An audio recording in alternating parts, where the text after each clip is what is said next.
सभी दर्शकों को मैं पंडित जोगिंदर कौशिक नमस्कार करता हूं और अपने चैनल एस्ट्रो जोगी पर आपका स्वागत करता हूं। दोस्तों, आज का मेरा विषय है कुंडली में मांगलिक दोष क्या होता है, कैसे होता है और प्रबल मांगलिक दोष क्या होता है और साधारण मांगलिक दोष किसे कहते हैं।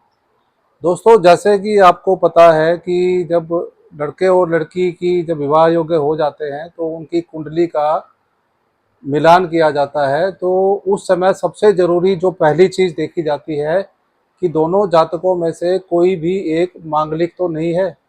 तो ये सब हम कैसे देखते हैं दोस्तों, इसके लिए मैं आज आपसे चर्चा कर रहा हूँ। शुरुआत करते हैं। कुंडली में मांगलिक दोष क्या होता है। दोस्तों, जैसे आपको पता है कि कुंडली में कुछ ग्रह शुभ होते हैं जो जिंदगी भर जातक को पॉजिटिविटी रखते हैं, उसका साथ देते हैं, और कुछ ग्रह अशुभ होते हैं जो जिंदगी भर जातक को परेशानी का सबब बनते हैं, परेशानी का कारण बनते हैं। इसको हम ऐसे समझ सकते हैं कि कुछ ग्रह सौम्य होते हैं और कुछ ग्रह क्रूर या पापी होते हैं। तो दोस्तों, मंगल जो है, मंगल वैसे तो ग्रहों का सेनापति इसको कहा गया है। एनर्जेटिक होता है मंगल, भरपूर इसमें ऊर्जा होती है। जातक इसका मंगल अच्छा होता है, जातक एनर्जेटिक होता है, लड़ाकू होता है, फाइटर होता है, योद्धा होता है।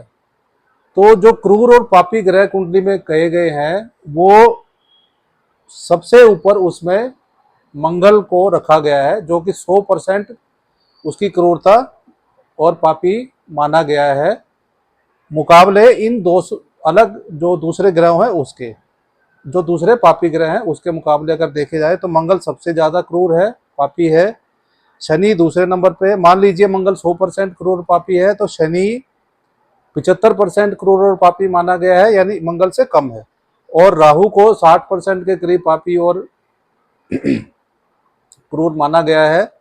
केतु को 50% के करीब, आधा, यानी मंगल से आधा पापी और क्रूर ग्रह केतु माना गया है। और सूर्य को सबसे कम 25% के करीब क्रूर ग्रह माना गया है।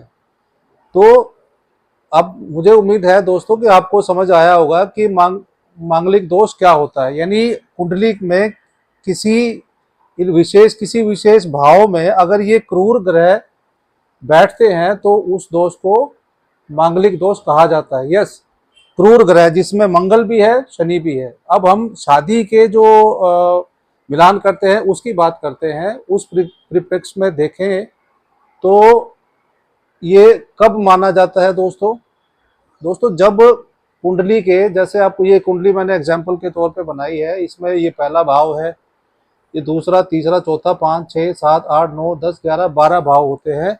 इसमें अगर मंगल पहले भाव में, चौथे भाव में, 7वें भाव में, 8वें भाव में या 12वें भाव में बैठ जाता है तो उस जातक को बोलते हैं कि ये मांगलिक है, तो वो जातक मांगलिक माना जाता है। तो अब इसमें भी दो कैटेगरी मानी गई, एक तो साधारण मांगलिक, एक बहुत ही प्रबल मांगलिक। तो साधारण मांगलिक और प्रबल मांगलिक में क्या फर्क होता है दोस्तों, ग्रहों की कुछ जो परिस्थिति ऐसी बन जाती है कि साधारण जो मांगलिक होता है उसमें मान लीजिए मंगल पर शुभ ग्रहों की दृष्टि, जैसे शुक्र और बृहस्पति या गुरु की दृष्टि अगर आती है तो वो मंगल की जो ऊर्जा होती है उसको कंट्रोल करते हैं, कुछ हद तक उसको नियंत्रित में रखते हैं, नियंत्रण में रखते हैं। तो उससे उसकी जो ऊर्जा मंगलिक की जो मांगलिक दोष है वो थोड़ा सा कंट्रोल में आ जाता है, तो उसको साधारण मांगलिक बोलते हैं। जैसे इस कुंडली में एग्जाम्पल के तौर पे मैंने लिया है कि ये मेष लगन की कुंडली है। इस कुंडली में पहले भाव में मंगल बैठा है, ठीक है, और ये बाकी ग्रहों की प्लेसमेंट इसमें दी हुई है दोस्तों। अब इसमें हम ये देखते हैं कि ये साधारण मांगलिक कैसे है। इसके लिए हमें, जैसे ही आप देखोगे कि आपको देखते ही पता लग जाएगा, जैसे मैंने बताया था कि कुंडली में अगर पहले, चौथे, 7वें, 8वें और 12वें भाव में मंगल बैठा है तो उसे मांगलिक कहते हैं, ठीक है।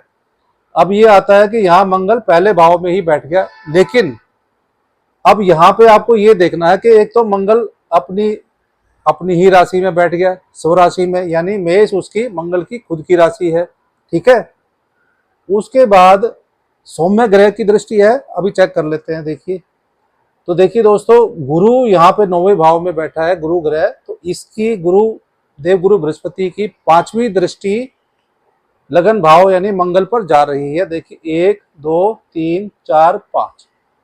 तो ये जो मंगल की जो ऊर्जा है, जो बहुत ताकतवर एनर्जी होती है, इसको गुरु ग्रह, एक तो इसका मित्र है और देवगुरु तो है ही, तो इनको गुरु ग्रह कुछ हद तक कंट्रोल कर रहा है।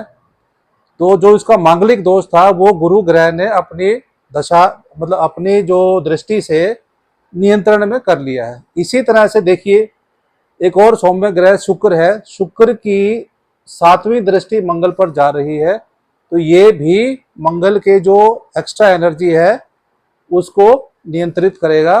तो मंगलिक दोष इसमें ज्यादा हैवी नहीं हो पाएगा। तीसरा कारण, मंगल खुद अपनी ही राशि में बैठा है, अपना घर बिगाड़ेगा नहीं। हालांकि मांगलिक का असर रहेगा, साधारण मांगलिक है तो साधारण असर रहेगा।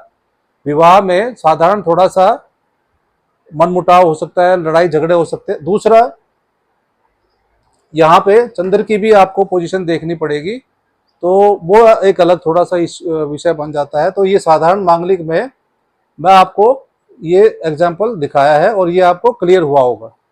सीधी सी बात है, मंगल पर अगर किसी सौम्य ग्रहों की दृष्टि है तो वो मंगल के जो एक्स्ट्रा एनर्जी या मांगलिक दोष को कम करते हैं, तो वो साधारण मांगलिक दोष माना जाता है। अब हम आते हैं प्रबल मांगलिक क्या होता है। दोस्तों, साधारण मांगलिक के अपोजिट प्रबल मांगलिक होता है। मान लीजिए इसमें थोड़े से कम मांगलिक दोष है, तो लेकिन इसमें अगर मांगलिक दोष अगर में ये प्रबल हो जाता है तो बहुत ज्यादा जातक को परेशानी होती है। बहुत ज्यादा मांगलिक दोष जातक को जिंदगी में उथल पुथल, उसको बहुत ज्यादा परेशानी करते हैं। इसके लिए एग्जाम्पल के तौर पर प्रबल क्या होता है, जैसे यहाँ पे साधारण में आपने देखा था कि मंगल को 2 सौम्य ग्रहों ने कुछ हद तक कंट्रोल कर लिया था और मंगल अपनी ही राशि में बैठा हुआ था, इसलिए वो उसकी जो एक्स्ट्रा ऊर्जा है या जो मांगलिक दोष है वो नियंत्रण में हुआ। लेकिन इस एग्जाम्पल में मैं आपको दिखाता हूं कि मंगल नीच का होकर के यहाँ पे बैठा है। मंगल मकर में उच्च का होता है और कर्क राशि में नीच का होता है। तो यहाँ पर मंगल इस कुंडली में, ये काल्पनिक कुंडली है, इसमें मंगल 4 नंबर राशि यानी कर्क में बैठा है और नीच का हो गया। और साथ में देखिए एक और क्रूर ग्रह राहु वहां पर आकर के बैठ गया है। उसने मंगल की ऊर्जा को और ज्यादा भ्रमित कर दिया और ज्यादा बढ़ा दिया है। तो इस कुंडली में अब क्या हम चेक करते हैं कि क्या इस पे सौम्य ग्रहों की दृष्टि है या कोई और प्रभाव आ रहा है। तो सौम्य ग्रह में नंबर 1 गुरु, 1 2 3 4 नहीं आ रही दृष्टि। शुक्र की भी 7वीं दृष्टि है, वो यहाँ पे आएगी, यहाँ पे नहीं आएगी। तो इस कुंडली में दोस्तों मंगल ग्रह बहुत ही पीड़ित है, नीच का है, साथ में राहु से संबंध बना रहा है। तो राहु इस कुंडली में जो वैवाहिक जीवन है, वैवाहिक जीवन को पूरी तरह से मंगल बर्बाद कर रहा है और साथ में राहु उसका साथ दे रहा है। तो इस कुंडली में, माफ कीजिएगा, इस कुंडली में बहुत ज्यादा प्रबल मांगलिक दोष बन रहा है, मंगल पीड़ित है। एक और एग्जांपल लेते हैं प्रबल मांगलिक का। ये मिथुन लगन की कुंडली है। इस कुंडली के 4थे भाव में मंगल बैठा है।